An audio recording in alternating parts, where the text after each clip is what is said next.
But from our experience and learning from others, we recognize that a more needs-based, outcome-oriented, locally managed, sustainable projects were needed.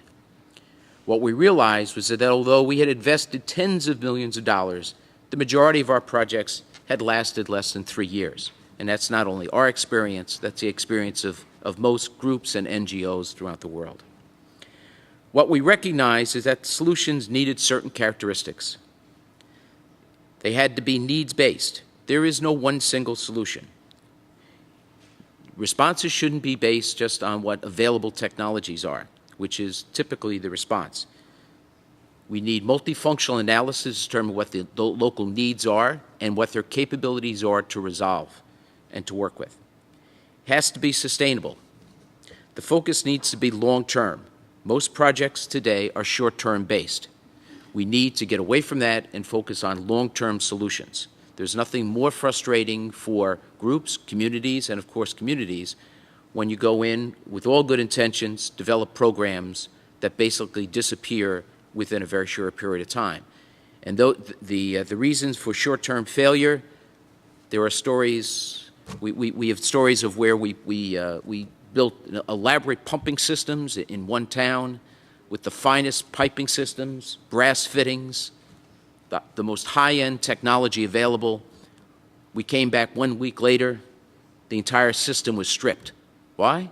Brass fittings and pipes were worth a lot more money to the people there than water. So we recognize that when you build things, you need to take into account whether they're going to be there after you leave. We've also recognized that they have to be scalable. Larger scale projects make more financial and social sense. We have been funding, as many other organizations have been funding, smaller projects throughout the world, and we still are to this date, $1,000, $5,000, $10,000 projects. What we realize is in order to better meet the needs, in order to be sustainable, that the projects need to be larger scale. So in that sense, we have partnered with many other organizations. We are an NGO partner, in fact, with the U.S. State Department in 3 pilot projects in Ghana, in the Dominican Republic, and the Philippines, which is now focusing on larger scale projects that we believe will have longer-term sustainability.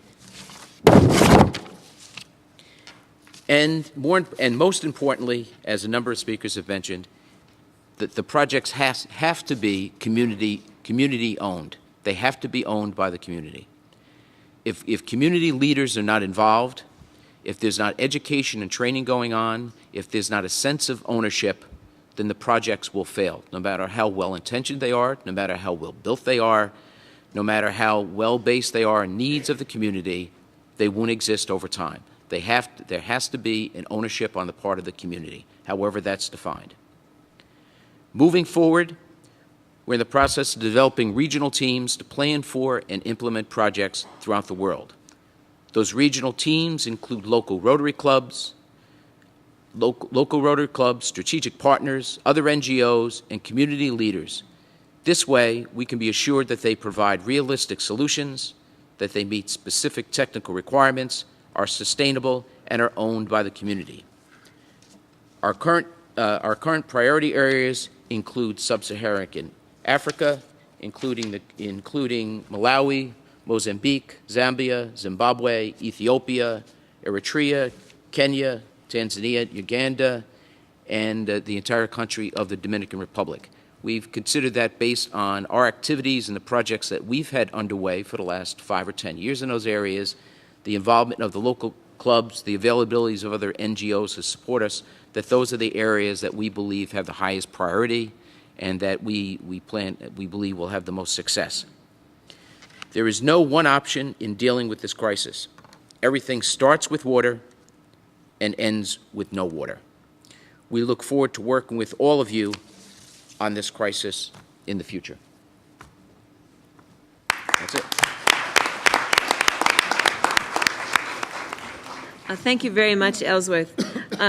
I would like to, certainly personally thank, from all of us, the wonderful work of Rotary and Rotary International in multiple venues, and thank Sylvan Barnett, who's here in the audience, who's been representing Rotary here at the United Nations for many years. And and after being here myself in the NGO capacities for about 25 years, we know that we can always look to Rotary and really count on Rotarians for really actually making a difference in significant roads through polio and multiple different venues. So that Rotary has really taken up the issue of water is magnificent. So, ladies and gentlemen, we have on the panel, we have a half an hour to move into a Q&A, a question and answer session. So if you would like to ask questions of the panel, feel free. And right here, Marcia? Thank you very much. I'm thrilled to see Mike McGee here because I believe that I was one of the ones that sent some of those boxes of books over to him. I'm Marcia Brewster. I used to be in the Sustainable Development Division at the UN, and he read them all. And I'm just thrilled that he gave us such a wonderful presentation today. One thing that we noticed when we were trying to work on water and sanitation programs in the UN was that sometimes you needed high-impact, low-cost solutions at the village level. So in other words, just putting water and sanitation into, let's say, a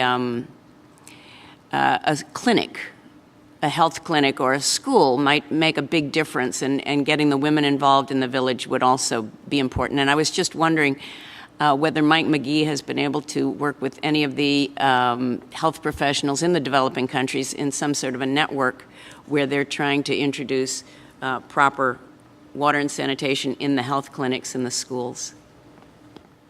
Oh, thank you, Marcia. Marcia was one of the major stimulators of my interest, and not only sent me resource materials, but sort of kept after me and helped in reviewing some of the book as it was developed. In answer to your question, most of what I've done over the last couple of years, beyond trying to bridge the cultural gap between water professionals and health professionals, is more of a witnessing and being able to capture the stories, whether coming out of the Clinton Foundation or the Gates Foundation or a variety of different NGOs, Rotary and others.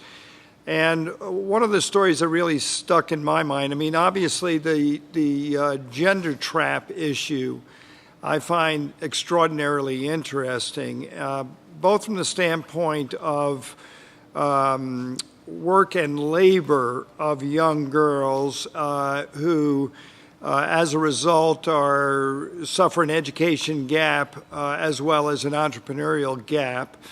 But the other side of it is the sanitation-related issues and the clearly documented problem that once young girls hit puberty, absent private sanitation at the schools, they just stop going to the schools.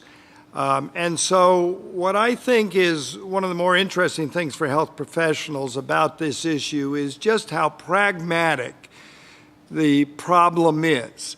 Not only from the standpoint of clean, safe water, but from the standpoint of hygiene education, heavily reliant on women, heavily reliant on the schools, and from the standpoint of education and energy being tied back into the issues of women and how they would advance. So I know that, you know, several of the large scale-up corporations have focused on this issue of private sanitation in schools and making sure that's present.